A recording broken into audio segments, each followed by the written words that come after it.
আমার এই শাড়িটা, তাঁতের শাড়িটা, সবাই ভাবে একটা তাঁতের কাপড় কিনলে খালি তাঁতি বুনে, সেটা না। কিন্তু 6টা 7টা স্টেপ পার হয়ে আসে।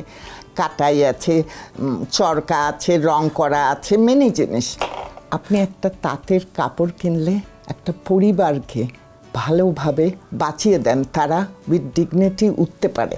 সাধারণ পরিবারের মেয়েরা যারা একটু পড়া এক্সট্রা পয়সার জন্য, তারা কিন্তু মানে এই ক্রাফট, তাঁত এগুলি নিয়ে এক্সিলেন্ট কাজ করছে।